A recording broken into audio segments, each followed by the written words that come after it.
oleh pelajaran tentang pelajaran fikih.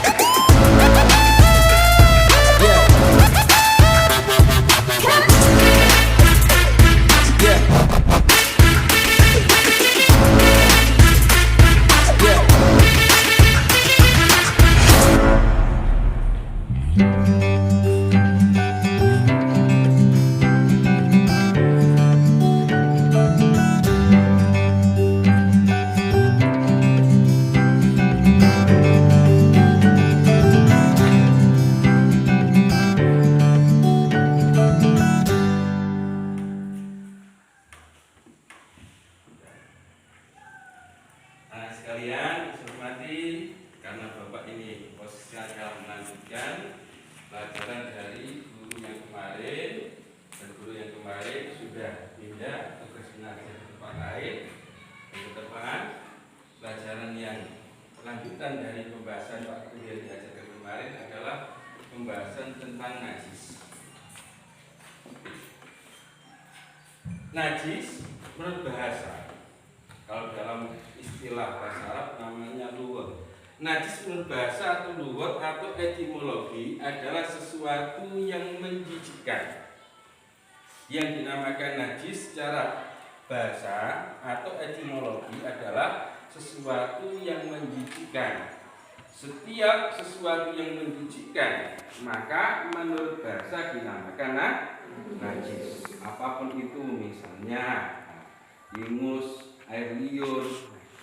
Ini menurut pengertian bahasa ini namanya adalah najis. Tapi sedangkan menurut istilah atau terminologi yang dinamakan najis adalah sesuatu yang bisa menghalangi sahnya seseorang melaksanakan sholat.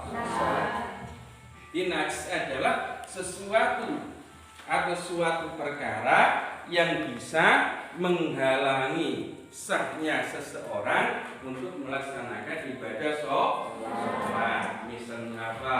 Kotoran, kotoran manusia atau kotoran hayawan, air kencing dan lain sebagainya apabila bersentuhan dengan kita, maka kita tidak sah apabila melaksanakan ibadah sholat.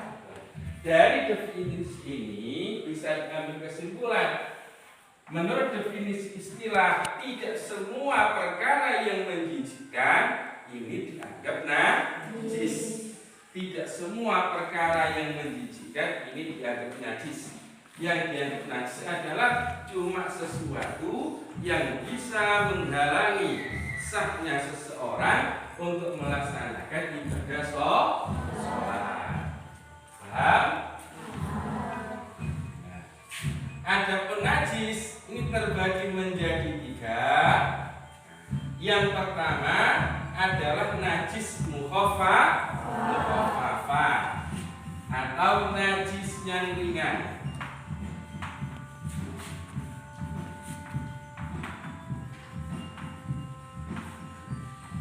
Yang kedua najis mughalladhah atau najis yang berat.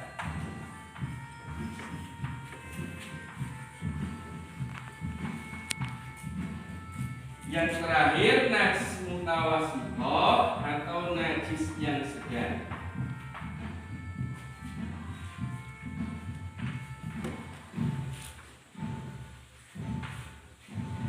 Di najis terbagi menjadi 2. Yang pertama najis mukhaffafah, yakni najis yang ringan. Yang ketiga najis mughalladhah, najis yang berat. Dan yang ketiga najis mutawassithah atau najis yang sedang.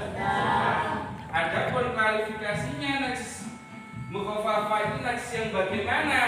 Najis mukhaffafah adalah najis yang berupa air kencingnya bayi laki-laki kecil yang belum berusia 2 tahun dan dia belum menggunakan makanan pokok selain ASI. apa sih itu?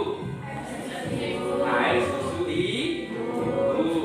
Ini misalnya ada anak kecil, kok dia makanan pokoknya masih air susu ibunya, maka air kencing yang dikeluarkan dari bayi laki-laki tersebut ini dinamakan najis mukhafaf.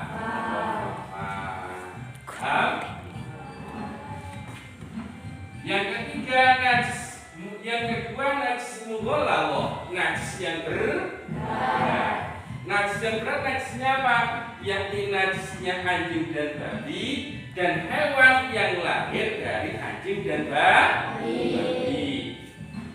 Di najis mughalladhah adalah najisnya anjing dan babi dan hewan yang lahir dari anjing dan babi.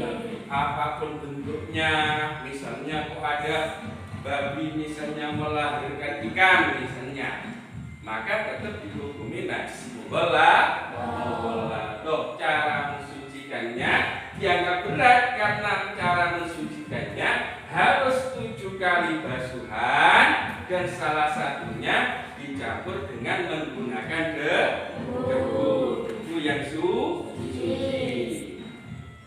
Yang ketiga najis mutawassithah, najis yang ringan. Apa yang termasuk najis mutawassithah ini? Najis mutawassithah ini adalah najis selain najis mukhafafah dan juga najis mughalladhah. Berarti bagaimana? Selain air kencingnya bayi laki-laki kecil yang belum berusia 2 tahun dan juga selain anjing dan babi. Contohnya apa? Kotoran hewan atau kotoran manusia atau air kencingnya orang dewasa atau air kencingnya bayi perempuan, itu yang masih usia bayi ataupun yang sudah dewasa. Pokok air kencingnya perempuan itu dihukumi najis mutawassithah, dan juga darah dan lain sebagainya itu dihukumi najis mutawassithah. Paham? Paham nggak anak-anak? Nah, untuk pelajaran di hari ini saya akhiri sekian. Semoga kalian di rumah bisa belajar dan juga bisa menerapkan pelajaran yang kita pelajari di hari ini. Saya sekian, akhirul kalam, ihdinas siratal mustaqim. Wassalamualaikum warahmatullahi wabarakatuh.